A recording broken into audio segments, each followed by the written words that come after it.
DWS Special on Saturday kasama si Cesar Chavez. Hindi na siya senator-elect, hindi na rin siya former senator. Siya ngayon ay buong muli Senator Ping Lacson. Senator, magandang umaga po sa inyo. Sek, Cesar, magandang umaga. Sa mga taga-subaybay, magandang umaga rin. Sinusubaybayan ko ang mga tweet ninyo. At ang isa sa tweet yung nasa X ngayon ay sinasabi ninyo na 2 trilyong piso ang ginugol na ng pamahalaan in the past 15 years para sa flood control, water management, flood management project ng pamahalaan. Mayroon ho ba kayong idea kung ilan ang DPWH initiated at ano naman ang porsyento dito ng congressional singit, Senator? Ang basihan ko rito, Cesar, yung GAA mismo, 2011 hanggang 2025, no? Na kung saan actually almost 2 trillion, 1,907 billion 880 million pesos. Yun ang pumasok na sa loob ng 15 taon. So kung i-average natin, nasa fast forward na tayo on a daily basis, parang nasa mga 348 million a day yung ating nagastos at ginagastos kung na-release. Kasi ito gato especially itong 2025, maraming nakapisaro yung for issuance of SARO. Ibig sabihin, hinold ng Malacanang kasi nga malaki ang problema ng 2025 budget. So hindi lahat ito Alright, naputol ang linya ni Senator. Balikan natin si Senator.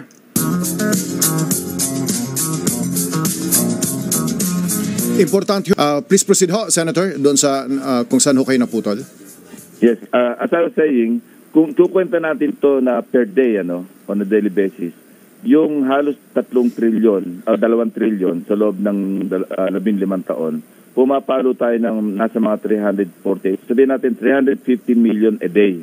No? So, tiningnan namin, ano bang halaga ng isang yung tinatawag na cutter suction dredger, yung dredging machine, Yung mid-size nito, nasa mga 1.5 hanggang mga $8 million.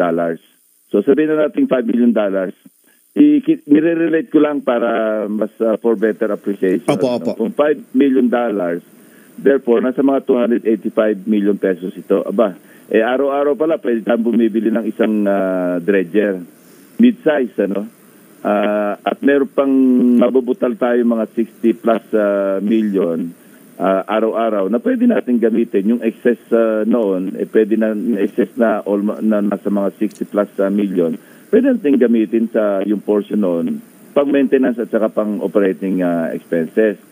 So, yun lang, inirelate ko lang para maipaliwanag lang natin na kung tama lang yung pagkagastos natin ng ating tao ng budget para sa flood management program, siguro wala tayong baha ngayon. Alright, Senator, itong pangyayaring ito, kinocover ko pa ang Senado, 87 to 92. Kapag ka may pagbaha, Marikina, Pasig, other areas in Metro Manila and at madalas sa bahagi ng Rizal, Bulacan, ito'y tuloy-tuloy na isyung naririnig ho namin. Nire-recall ko ho habang ako'y nagda-drive patungo dito sa DSRH, nire-recall ko parang wala pa akong nakitang nakulong na kontraktor. Wala pa rin ako, parang hindi ko maalala kung in recent history ay may nakulong na mga opisyales involved sa flood control. Mayroon ba kayong naalala, Senator? Sa flood control, wala rin ako maalala. Sign of the times kasi tama lang itong paksaan natin dahil, baha na naman, sunod-sunod yung mga bagyo. At may mga namatay pa tayong mga kababayan. Bukod doon sa napakalaking perwisyo, na bilyong piso na naman yung sa damage, yung perwisyo ng baha. So, kaya na kami nagkaroon ng interest ng aking mga staff kasi tuloy-tuloy yung pagre-review namin ng national budget, paghahanda nga para sa budget deliberation para sa 2026. Ito isang nakita namin na balikan nga natin kung nakailang taon na tayo.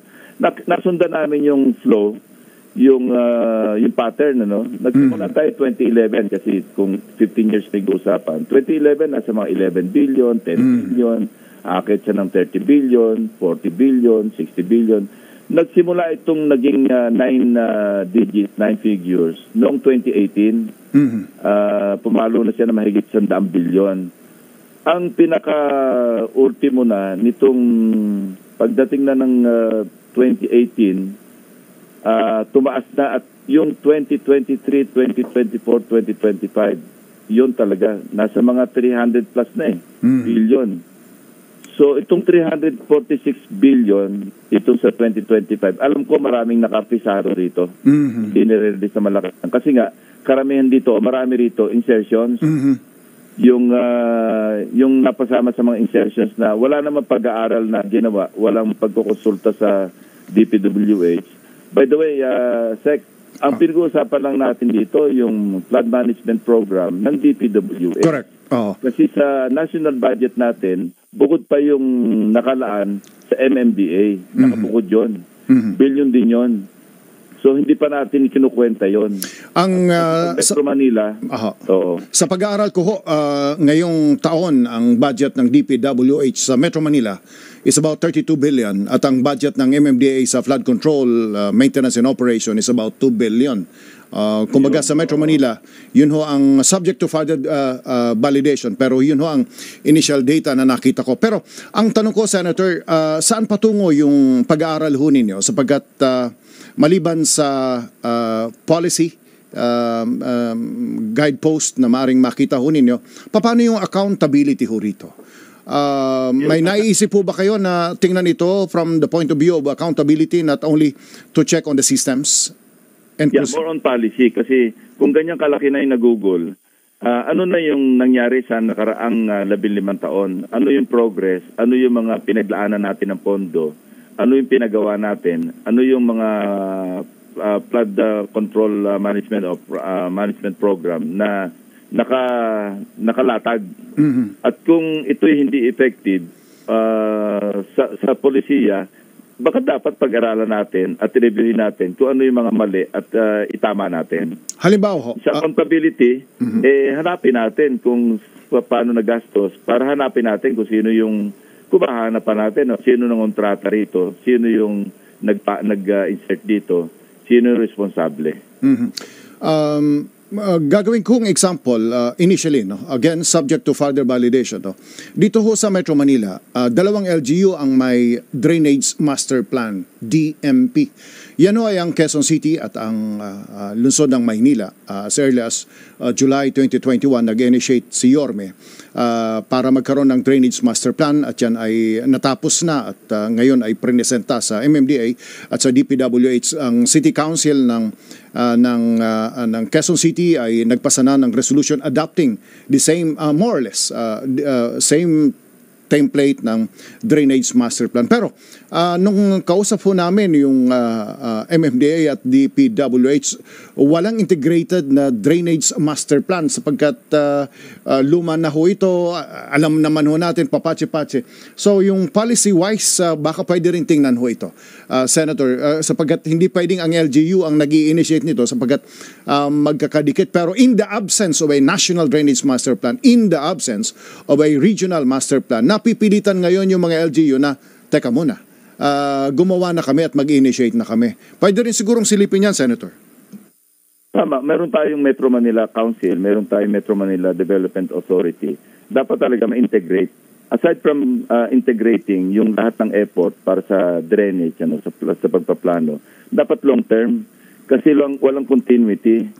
Alam mo, pag nagpalit ng administration, panibagong groundbreaking na naman kung anong proyekto, panibago na namang iibahin.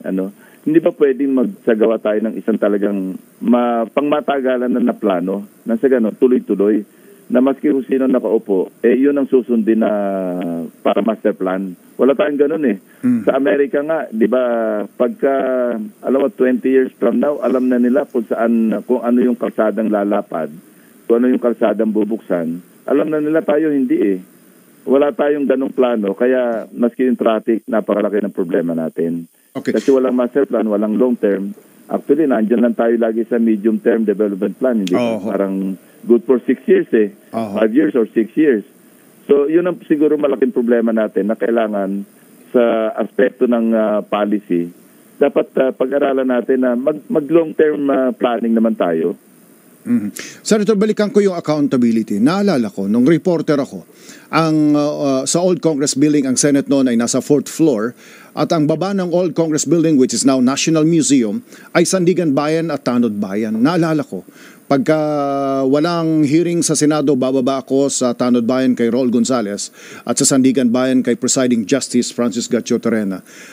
Nakapila doon yung mga tinutugis, inuusig ng batas sa mga issue ng korupsyon sa pamahalaan. Pagkatapos nung sunod-sunod ng publicity noon, medyo to a certain extent nagkaroon ng takot, nagkaroon ng hiya sa kapwa at takot sa Diyos yung maraming government official. Ngayon nakikita natin yung congressional singit or insertion kung tawagin ng both houses of Congress or ng media. Ang tawag ko dyan ay singit talaga, sinisingit ho talaga yan walang nakukulong, walang nauusig. Baka yung accountability din ho, maliban sa policy guidepost, ay baka pwede na rin makita hanggat walang nakikitang mukhang naikukulong, Senator, na mga kontraktor, ay baka kahit maganda yung sistema ho o polisiya, baka doon tayo nagkakaproblema, Senator. Yeah, I couldn't agree more, no? Kasi ako, kasi ang background ko talaga, law enforcement, ang approach ko is more on yung punitive. Kasi, alam mo, para hindi pa marisan, kailangan may nakikita talaga yung mga kababayan natin na merong napaparusahan. Kasi kung wala talaga napaparusahan at walang nananagot, nakakaengganyo ito May encourage talaga, diba? Madali namang lusutan. So, madali ang pera. Doon na lang tayo sa madaling lumusot at madali yung pera. Pero kung mahirap lusutan at alam nilang merong certainty na sila ay mapaparusahan dahil nakikita nila sa iba na maski ganong kataas ka ang posisyon mo sa gobyerno, papapanagutin ka, malaking bagay yon para sa mga tumutubo pa lamang na mga pumapasok sa politika o pumapasok na magiging congressman o senador. Kasi ang nangyayari, pagpasok pa lang, ang sa briefing, iba mas maraming briefing yung otherwise kaysa doon sa wise. Parang ganun Alam mo nung nag-provincial director ako sa isang lugar, hindi ko nabanggit sa provincia. Ganun ang briefing Pagka-briefing sa akin ng outgoing, narinig mo na yung wise, would you like to hear the otherwise? Alam ko na ibig sabihin pag otherwise, waiting yun Anyway, Senator, two more issues habang I'll take advantage of this bago magsona. Senator, pwede bang pag-aralan ng Senado sapagkat other than the policy and accountability ng mga nakalipas, napansin din ho natin na yung marami mga presidential appointees, mga nasa executive branch. So, congressional singit, alam na natin, both houses of Congress, pork barrel, and the use of pork barrel, substantially na-discuss na yan. Another issue, baka pwede pag-aralan ng Senado, Senator Ping, na magkaroon ng batas na yung mga nasa gobyerno pa ng mga presidential appointees and career government officials sa executive branch, pagbawalan ng tumakbo. In this case, halimbawa sa 2028, kung sila ay nasa gobyerno pa 2 years before the election, sapagkat yung tulad ng sa budget, nagagamit ho ito skewed para sa political partisan interest, baka kako pwedeng pag-aralan na yan ng Senado, Senator, na pagbawalan yung mga presidential appointees or mga opisyal at empleyado ng gobyerno appointive na kapag ka nasa loob ka ng gobyerno, bureaucracy, in 2 years bago mag-election, bawal kang tumakbo. Para maliban doon sa accountability nung nakalipas at yung policy design i-reformulate para maging long-term ang impact nito, ay baka mayroon ding control system na yung mga nasa executive department ay hindi nagagamit din yung pondo in preparation for elections, Senator. Basta hindi babangga sa ating saligang batas, pwedeng ipanukalang batas natin. Ang problema, baka mayroong problema sa provision ng Constitution kasi yung pagtakbo sa isang demokrasya, karapatan ng maskisino na mayroon lang basta't mayroong qualification. 40 years of age, pagdating sa presidente, and so forth and so on. Baka doon lang tayo magkakaproblema. Sa ngayon, ang batas natin is bawal ma-appoint ng 1 year, may ban kung halimbawa natalo sa eleksyon, pwede ma-appoint sa executive position, di ba?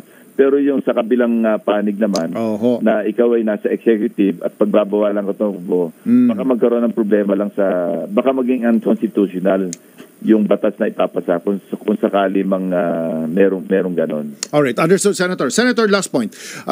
Ano ang tututukan ho ninyo? 1 or 2 bills or legislation or advocacy sa Senado sa inyong pagbabalik? Ang number 1 na pinail ko, yung 4Ps na i-integrate under 4Ps lahat ng ayuda para maiwasan na yung pamumulitika sa pagdidistribute ng ayuda. Kasi at para talaga ma-integrate na, minsanan lang kasi may akap, may tupad kung ano-ano pa. Napag-usapan I think napag-usapan natin to noong bago mag-election. Yung pangalawa ko, yung transparency, yung people's participation in the national budgeting process. Every step of the way, of course, nasa batas na yung mula sa barangay development, city, municipal, provincial, hanggang RDC. May participation naman talaga yung kababayan natin. Sa committee hearings, meron din. Pero pagdating sa BICAM, burado na yung publiko, burado na yung media. Ito yung gusto ko institutionalize. Nag-file ako ng bill na kung saan may people's participation hanggang sa BICAM at magkakaroon ng transcript yung BICAM para masilip natin sino yung talagang naka-record, sino pa nagsingit nito, sino nagsingit noon, at ano ba yung dahilan kung bakit siningit. Refiled na ito, Cesar. Tama. Ilang beses ko na na-file ito, merong walang may gusto.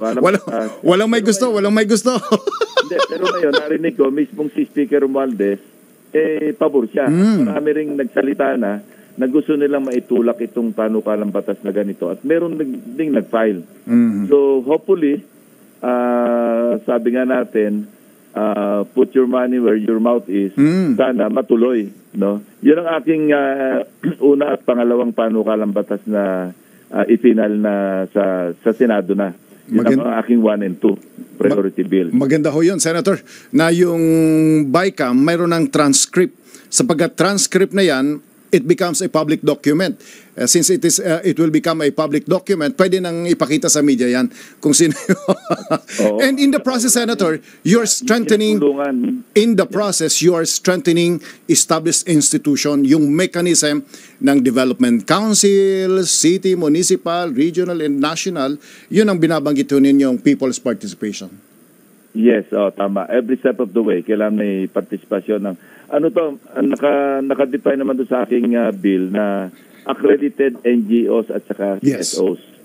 Kasi magkakagulo kung lahat inopen mo sa publiko, baka maging circus, baka maging parang Araneta Coliseum o Philippine Arena na ang daming tao na, baka hindi na makagalaw yung mga mambabatas o members ng BICAM. So i-accredit, ibig sabihin, i-recommend ito ng mga civil society, i-recommend ng mga NGOs, yun ang papayagan para limitado lang. At sa importante, merong nakamatsyag at merong nakikinig at may transcript. Kasi yung BICAM ng budget, ito'y natatanging walang transcript na wala kang babalikan. Kaya hindi na malaman, madaling tumanggi. Obvious na siningit ni Congressman, madali niya pa itanggi na hindi sa akin yan. Pag walang transcript, parang may masamang intensyon, ano? Oo, tinatago talaga. Para talaga may accountability. Alright, Senator, very last point, dadalo ba kayo sa charity boxing match sa Rizal Memorial Coliseum? Matutuloy yung parang yung naghamon yung mahirap sundin yung kanyang kondisyon. Sinabi niya, hindi lamang si Presidente Marcos, kundi lahat ng elected officials kailangan magpa-hair follicle drug test. Binilang ko, pero yung mga barangay, nasa mga 18,320 elected officials. Hindi imposibleng lahat na yan magpapa-hair follicle para lang magkaroon ng boxing match between General Torre and acting Mayor Duterte. Kaya imposibleng matuloy. At saka wala na yata parang malis yung... Sa Singapore na. Alright. Yeah. Senator, maraming salamat. Magandang umaga po sa inyo. Thank you and good morning. Senator Ping Lacson. Mapanuri, di mapanira. Cesar, hindi mo magtanong, maga-maga pala.